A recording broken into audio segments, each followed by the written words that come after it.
পঞ্চম শ্রেণী 2026 শিক্ষার্থী, তোমাদের নতুন প্রাথমিক বিজ্ঞান বই এর তৃতীয় অধ্যায় খাদ্য। আজকে আমরা এই অধ্যায় সম্পূর্ণ আলোচনা করব। তো চলো শুরু করা যাক। অধ্যায় 3, খাদ্য।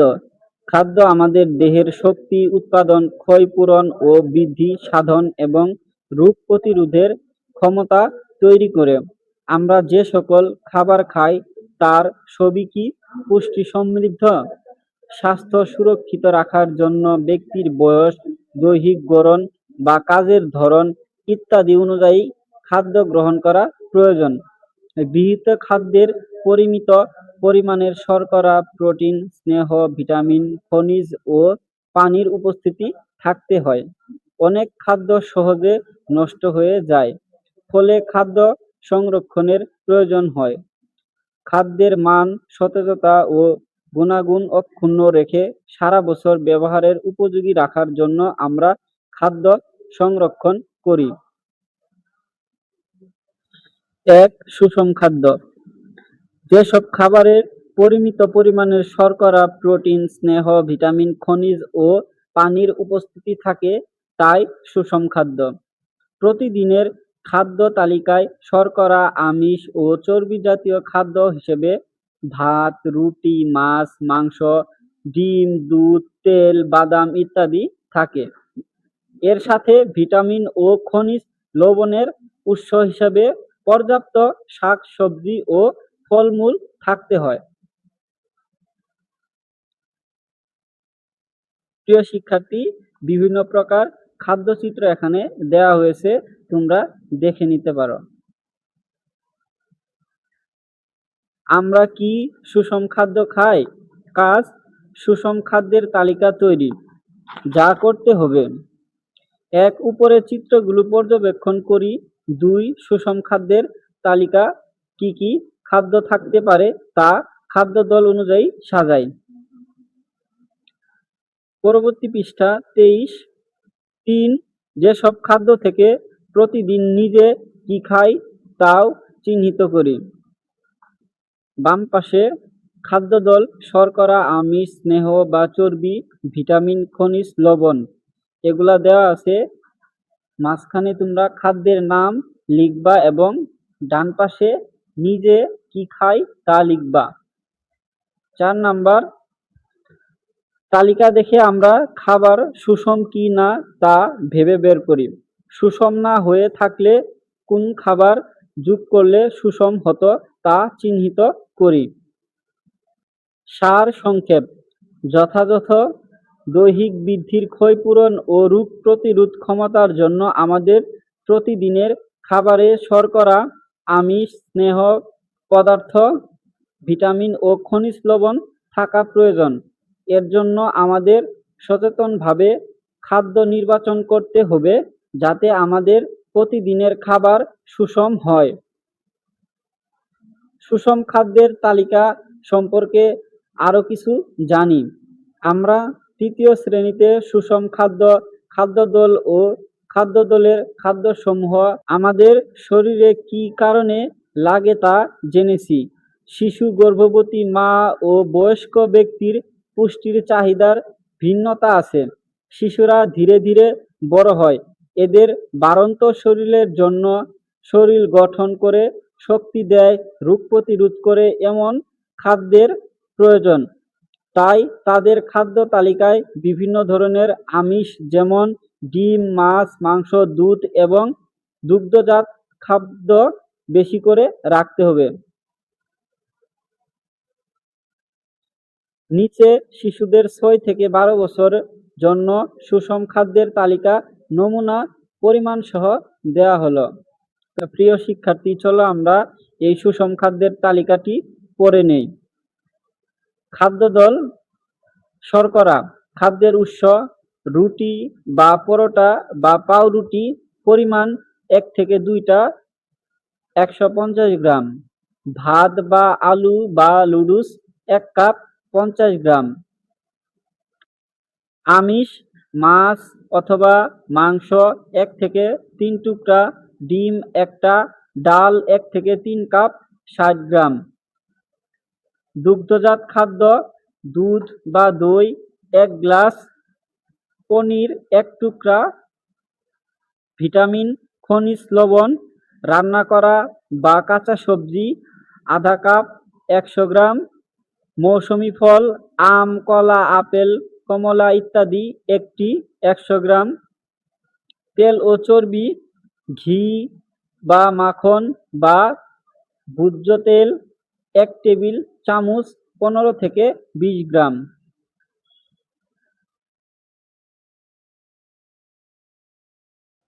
পরবর্তী পৃষ্ঠা 24। গর্ভবতী মায়েদের শরীরে আরেকটি শিশু বৃদ্ধি হয়, তাই মায়েদের বাড়তি পুষ্টির প্রয়োজন। গর্ভবতী মায়েদের শরীর গঠনকারী, শক্তি প্রদানকারী, রোগ প্রতিরোধ খাদ্যের প্রয়োজন। অন্যদিকে বয়স বাড়লে শরীরের শক্তি কমে যায়, তাই বয়স্ক ব্যক্তিদের সহজপাচ্য ও পুষ্টিকর খাদ্য দরকার। এদের সুস্থ থাকার জন্য সহজে হজম হয়, হাড় ও দাঁত মজবুত রাখে এবং রোগ প্রতিরোধী খাদ্যের প্রয়োজন হয়। এসব কিছু বিবেচনা করেই সুষম খাদ্য তালিকা তৈরি করতে হয়। 2. সুষম খাদ্য গ্রহণের প্রয়োজনীয়তা। দেহকে সুস্থ, সবল ও কর্মক্ষম রাখার জন্য সুষম খাদ্য গ্রহণ করা অপরিহার্য। সুষম খাদ্য বিশেষত শিশুদের সঠিকভাবে শারীরিক বৃদ্ধি ও বিকাশে সহায়তা করে, মস্তিষ্কের সুস্থতা বজায় রাখে। সুষম খাদ্য গ্রহণে শরীরের পুষ্টির চাহিদা সঠিকভাবে পূরণ হয়। আমাদের সুষম খাদ্য গ্রহণ করা কেন প্রয়োজন? কাজ: সুষম খাদ্য গ্রহণের প্রয়োজনীয়তা শনাক্ত করা। যা করতে হবে: পূর্বের পাঠসমূহের ধারণা এবং অভিজ্ঞতার আলোকে সুষম খাদ্য গ্রহণ প্রয়োজনীয়তা লেখ। সুপ্রিয় শিক্ষার্থী, তোমরা বাসায় এটা পূরণ করার চেষ্টা করবা। সারসংক্ষেপ: সুস্থ থাকার জন্য সুষম খাদ্য গ্রহণের কোনো বিকল্প নেই। সুস্থ ও কর্মক্ষম থাকার জন্য সঠিক পরিমাণ পুষ্টি উপাদান প্রয়োজন। সুষম খাদ্য গ্রহণ বয়স, লিঙ্গ এবং কাজের ধরন ভেদে আলাদা হতে পারে। সুষম খাদ্যের প্রয়োজনীয়তা সম্পর্কে আরো কিছু জানি। আমরা আগে ছোট ছিলাম, এখন ধীরে ধীরে বড় হচ্ছি। প্রতিদিন আমরা নানা রকম কাজকর্ম, ছুটাছুটি, খেলাধুলা, পড়ালেখা করি। খেলতে গিয়ে সামান্য কেটে ছিঁড়ে গেলে কোনো ঔষধ ছাড়াই কয়েকদিনের মধ্যে তা ভালো হয়ে যাচ্ছে। এর মূলে রয়েছে সুষম খাদ্য। সুপ্রিয় শিক্ষার্থী, তারপরে আসতেছে তোমাদের পৃষ্ঠা 25। খাদ্য উপাদানগুলো আমাদের দেহের যে কাজ করে সেগুলো হলো: 1. দেহের বৃদ্ধি সাধন, ক্ষয় পূরণ ও সুরক্ষা প্রদান। 2. তাপ উৎপাদন ও কাজ করার শক্তি প্রদান। 3. শরীরবৃত্তীয় কর্মশক্তি প্রদান। 4. দেহের রোগ প্রতিরোধ ক্ষমতা তৈরি ইত্যাদি। প্রতিদিন প্রয়োজনীয় পরিমাণে সুষম খাদ্য গ্রহণ না করলে শরীরে পুষ্টির ভারসাম্য নষ্ট হয়। একটি খাদ্য উপাদানের অভাবে আরেকটি উপাদান শোষিত হয় না অথবা যথাযথ কাজ করে না। এর ফলে পর্যাপ্ত পুষ্টিকর খাবার খেলেও অনেকের পুষ্টিহীনতা দেখা দেয়। আবার কোনো উপাদান প্রয়োজনের অতিরিক্ত গ্রহণ করলে স্থূলতা সহ নানা রকম শারীরিক সমস্যা তৈরি হয়। প্রতিদিনের খাবার সুষম না হলে শরীর দুর্বল হয়ে যায়, রোগ প্রতিরোধ ক্ষমতা কমে যায়, ফলে সহজে শরীরে রোগের আক্রমণ হতে পারে। প্রতিদিনের খাদ্য সুষম না হলে শিশুদের স্বাভাবিক বৃদ্ধি ব্যাহত হয়। সঠিক অনুপাতে ও সময় মতে খাদ্য গ্রহণের ভালো ঘুম হয় এবং মানসিক চাপ কমে। খাদ্য নির্বাচনের ক্ষেত্রে বয়স, লিঙ্গ, শারীরিক পরিশ্রমের বিষয়টি বিবেচনায় রেখে খাদ্য গ্রহণ করলে শরীর সুস্থ থাকে। 3. সময়মতো খাদ্য গ্রহণের গুরুত্ব। সুস্থ থাকার জন্য শুধু সুষম এবং পুষ্টিকর খাবার খেলেই হবে না, বরং সেগুলো আমরা কখন খাবো, কতক্ষণ পর খাই, দিনে কতবার খাই সেটা গুরুত্বপূর্ণ। আমরা অনেকেই খাবার গ্রহণের কোনো নিয়ম মেনে চলি না, যখন মনে হয় তখন অথবা এক এক দিনে এক এক সময়ে খাই, আবার অনেকক্ষণ না খেয়েও থাকি। সময় মতো খাদ্য গ্রহণ করার উপকারিতা কি কি? কাজ: সময় মতো খাদ্য গ্রহণের গুরুত্ব শনাক্তকরণ। যা করতে হবে: সময় মতো খাদ্য গ্রহণের গুরুত্ব সম্পর্কে সহপাঠীদের সাথে আলোচনা করে নিচের ছকে লেখো।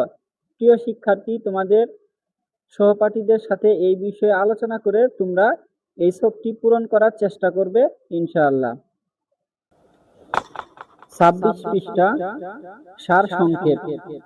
সুস্থ থাকতে সুষম ও পুষ্টিকর খাদ্যের পাশাপাশি সঠিক সময়ে খাদ্য গ্রহণ করাও অত্যন্ত গুরুত্বপূর্ণ। বিদ্যালয়ে যেমন নির্দিষ্ট সময়সূচি থাকে, তেমনি খাদ্য গ্রহণেরও নির্দিষ্ট সময় রয়েছে। নির্দিষ্ট সময় মেনে খাদ্য গ্রহণ করলে শরীর সুস্থ থাকে। সময় মতো খাদ্য গ্রহণের গুরুত্ব সম্পর্কে আরো কিছু জানি। আমাদের শরীরে খাদ্য পরিপাকের জন্য নানা ধরনের উপাদান কাজ করে। গবেষণায় প্রমাণিত হয়েছে, অপরিমিত এবং বিশৃঙ্খলায় খাদ্য অভ্যাস বিভিন্ন ধরনের স্বাস্থ্য ঝুঁকি বাড়ায়। সময় মতো খাবার গ্রহণ না করলে পাকস্থলীতে আলসার বা ক্ষত, বদহজম ও ওজন হ্রাস বা বৃদ্ধি ইত্যাদির সমস্যা দেখা দেয়। এছাড়া রোগ প্রতিরোধ ক্ষমতা কমে যায়, শরীর দুর্বল হয়ে পড়ে। সঠিক সময়ে খাবার খেলে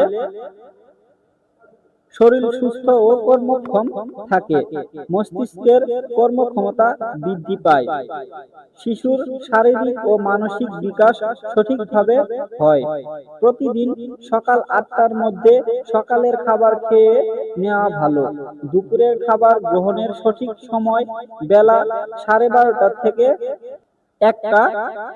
সকালের নাস্তা মোটামুটি পেট ভরে খেলে দুপুরে খাবার মাঝামাঝি পরিমাণের হওয়া উচিত। রাতের খাবার সন্ধ্যা 7টার মধ্যে খেয়ে ফেলা ভালো। দেরিতে রাতের খাবার গ্রহণ করলে স্থূলতা বা মোটা হয়ে যাওয়ার সম্ভাবনা বৃদ্ধি পায়। কোনো কারণে এই সময়ের মধ্যে খাওয়া সম্ভব না হলে অন্তত ঘুমানোর ঘন্টা 3 আগে রাতের খাবার গ্রহণ করা উচিত। রাতে সহজপাচ্য খাবার খাওয়া ভালো। খাবার হজম হতে সাধারণত 3-4 ঘন্টা সময় লাগে। এর জন্য প্রতি বেলায় খাদ্য গ্রহণের মাঝে কমপক্ষে 4 ঘন্টা বিরতি দেওয়া প্রয়োজন। এতে হজম ভালো হয়, পরিপাকতন্ত্র সুস্থ ও কর্মক্ষম থাকে এবং অতিরিক্ত মোটা হওয়ার সম্ভাবনা কমে যায়। নিয়মিত ও অনিয়মিত খাদ্য গ্রহণের প্রভাব। কাজ: নিয়মিত ও অনিয়মিত কাজের তুলনামূলক বিশ্লেষণ। যা করতে হবে: সহপাঠীর সাথে নিয়মিত ও অনিয়মিত খাদ্য গ্রহণের প্রভাব নিয়ে আলোচনা করি। আলোচনা শেষে তুলনামূলক বিশ্লেষণ করে নিচের ছকটি পূরণ করি। নিয়মিত খাদ্য গ্রহণের প্রভাব: শরীর সুস্থ ও কর্মক্ষম থাকে। অনিয়মিত খাদ্য গ্রহণের প্রভাব: শরীরের কর্মক্ষমতা হ্রাস পায়। প্রিয় শিক্ষার্থী, বাকিগুলা তোমরা বাসায় করার চেষ্টা করবে ইনশাআল্লাহ। তারপরে আসতেছে তোমাদের পৃষ্ঠা 27। 4. খাদ্য সংরক্ষণ। সব ধরনের খাদ্যদ্রব্য আমরা সারা বছর বা সব সময় পাই না। কিছু খাদ্য শীতকালে, কিছু গ্রীষ্মকালে, আবার কিছু 12 মাসই পাওয়া যায়। খাদ্যদ্রব্য পচনশীল হয়, সহজে নষ্ট হয়ে যায়। তবে সারা বছর খাদ্যদ্রব্য পেতে খাদ্য সংরক্ষণ প্রয়োজন হয়। জীবাণুর সংক্রমণ এবং পচন রোধ করে খাদ্যের স্বাদ ও গুণাগুণ অক্ষুণ্ণ রাখার প্রক্রিয়াই হলো খাদ্য সংরক্ষণ। খাদ্য সংরক্ষণের উপায়সমূহ কি কি? কাজ: বিভিন্ন ধরনের খাদ্যদ্রব্য সংরক্ষণের উপায় চিহ্নিতকরণ। যা করতে হবে: 1. আমাদের বাড়িতে কি কোনো ধরনের খাদ্য সংরক্ষণ করা হয়? যদি করা হয় তাহলে কি উপায়ে সংরক্ষণ করা হয় তা নিচের ছকে লেখো। প্রিয় শিক্ষার্থী, তোমাদের বাসায় যে সকল খাদ্যদ্রব্য সংরক্ষণ করা হয় তা এই তালিকায় লিখতে পারো। সারসংক্ষেপ: খাদ্যের বৈশিষ্ট্য ও গুণগত মান ঠিক রেখে খাদ্যকে বিভিন্নভাবে সংরক্ষণ করা যায়, যেমন শুকিয়ে, ফ্রিজে রেখে, লবণ দিয়ে ইত্যাদি। এর ফলে খাদ্য বিষক্রিয়ামুক্ত ও নিরাপদ থাকে এবং দীর্ঘদিন ব্যবহার করা যায়। আমরা ধান, সরিষা, গম, ভুট্টা, ডাল, আলু ইত্যাদি ফসল যেমন গুদাম বা হিমাগারে রেখে সংরক্ষণ করে থাকি, তেমনি বাড়িতে বিভিন্ন উপায়ে খাদ্য সংরক্ষণ করে থাকি। খাদ্য সংরক্ষণের উপায় সম্পর্কে আরো কিছু জানি। শুকিয়ে সংরক্ষণ: রোদে অথবা ড্রায়ারে শুকিয়ে খাদ্য সংরক্ষণ একটি প্রচলিত পদ্ধতি। খাদ্যদ্রব্য দীর্ঘদিন সংরক্ষণ করার জন্য অনেক প্রকার খাদ্য আমরা শুকিয়ে সংরক্ষণ করি, যেমন ধান, সরিষা, গম, ভুট্টা, ডাল, মাছ ইত্যাদি। এছাড়াও বিভিন্ন ধরনের মশলা, সিমের বিচি, কাঁচা আম, বরই রোদে শুকিয়ে সংরক্ষণ করা যায়। এক্ষেত্রে বীজ শুকানোর পর সাধারণ তাপমাত্রায় ঠান্ডা করে সংরক্ষণ করা হয়। শুকনো ও বায়ুরোধী পাত্র ব্যবহার করা হয়। পাত্রের মুখ কাপড় বা মাটি দিয়ে বন্ধ করে দেওয়া হয়। ফ্রিজ বা হিমাগারে রেখে সংরক্ষণ: সাধারণ তাপমাত্রা ও পরিবেশের মাছ, মাংস, সবজি, ফল ইত্যাদি খুব দ্রুত পচে যায়। এসব খাদ্য ফ্রিজ বা হিমাগারে রেখে সহজেই সংরক্ষণ করা যায়। বাড়িতে সাধারণত 4 ডিগ্রি সেলসিয়াস থেকে 18 ডিগ্রি সেলসিয়াস তাপমাত্রায় রেফ্রিজারেটরে সংরক্ষণ করা হয়। এই তাপমাত্রায় খাদ্য পচনকারী অণুজীবাণুগুলো নিষ্ক্রিয় থাকে, ফলে খাদ্যদ্রব্য সহজে পচে না এবং কয়েক মাস সংরক্ষণ করা যায়। বাণিজ্যিকভাবে হিমাগারে আলু, গাজর, মটরশুঁটি ও বিভিন্ন ধরনের মাছ বছরব্যাপী সংরক্ষণ করা হয়। কিউরিং: কোনো খাদ্যকে খাবার লবণ বা এর দ্রবণ দ্বারা সংরক্ষণ করার প্রক্রিয়াকে কিউরিং বলে। যখন ফ্রিজের প্রচলন ছিল না, তখন কিউরিং খাদ্য সংরক্ষণের খুব জনপ্রিয় পদ্ধতি ছিল। এক সময় দেশে প্রচুর ইলিশ মাছ পাওয়া যেত। তখন লবণ দিয়ে ইলিশ মাছ সংরক্ষণ করে সারা বছর খাওয়া হতো। এই পদ্ধতিতে মাংস, বিভিন্ন ফলমূল ও সবজি সংরক্ষণ করা যায়। আচার ও জ্যাম জেলি: যখন কোনো খাদ্যকে ফল ও সবজি, সাধারণত লবণ বা চিনি, সরিষার তেল, ভিনেগার এবং মশলা ব্যবহার করে সংরক্ষণ করা হয়, তখন প্রস্তুতকৃত খাদ্যকে আচার বলে। যেমন আম, জলপাই, আমড়া, রসুন, চালতা, তেঁতুল, লেবু ইত্যাদির আচার বিশেষভাবে উল্লেখযোগ্য। আচার তৈরিতে লবণ, চিনি, ভিনেগার, তেল খাদ্য সংরক্ষক হিসেবে ব্যবহৃত হয়। বিভিন্ন ফল বা ফলের রস চিনির সাথে মিশিয়ে জ্যাম জেলি হিসেবে সংরক্ষণ করা হয়। 5. খাদ্য সংরক্ষণের গুরুত্ব। মানুষের মৌলিক চাহিদাগুলোর মধ্যে প্রথম চাহিদা হলো খাদ্য। পর্যাপ্ত খাদ্য পাওয়ার জন্য খাদ্য সংরক্ষণ জরুরি। আবার সুস্থ থাকতে প্রতিটি মানুষের জন্য খাদ্য নিরাপদ হওয়া প্রয়োজন। পর্যাপ্ত এবং নিরাপদ খাদ্য পাওয়ার জন্য খাদ্য সংরক্ষণ খুবই গুরুত্বপূর্ণ। প্রিয় শিক্ষার্থী, তারপরে তোমাদের আসতেছে পৃষ্ঠা 29। খাদ্য সংরক্ষণ গুরুত্ব কেন? কাজ: খাদ্য সংরক্ষণের গুরুত্ব শনাক্তকরণ। যা করতে হবে: 1. পাশের সহপাঠীর সাথে সংরক্ষণের গুরুত্ব নিয়ে আলোচনা করে তা ধারণাচিত্রে লেখো। প্রিয় শিক্ষার্থী, তোমরা তোমাদের সহপাঠী বা প্রিয় বন্ধুর সাথে এই বিষয়ে আলোচনা করে এই ধারণাচিত্রটি সম্পূর্ণ লিখতে পারো। সারসংক্ষেপ: খাদ্য রান্না করা বা কাঁচা যাই হোক, প্রাকৃতিক কারণে অল্প সময়ের ব্যবধানে তা নষ্ট বা খাওয়ার অনুপযোগী হয়ে পড়ে। খাদ্য সংরক্ষণের ফলে খাদ্য সতেজ ও এর গুণগত মান অক্ষুণ্ণ থাকে, ফলে পচন থেকে খাদ্যকে রক্ষা করে অপচয় রোধ করা যায়। খাদ্য সংরক্ষণের গুরুত্ব সম্পর্কে আরো কিছু জানি। মাছ, মাংস, ফল, শাকসবজি, দুধ ও দুগ্ধজাত খাদ্য সহজেই অণুজীব দ্বারা আক্রান্ত হয়। এর ফলে খাদ্য নষ্ট বা খাওয়ার অনুপযোগী হয়ে পড়ে।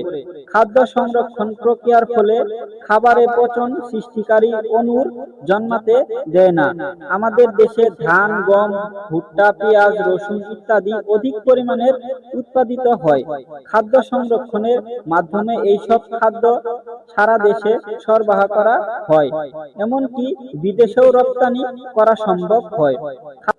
খাদ্য সংরক্ষণের মাধ্যমে যে কোনো মৌসুমে উৎপাদিত খাদ্য সারা বছর ধরে পাওয়া যায়।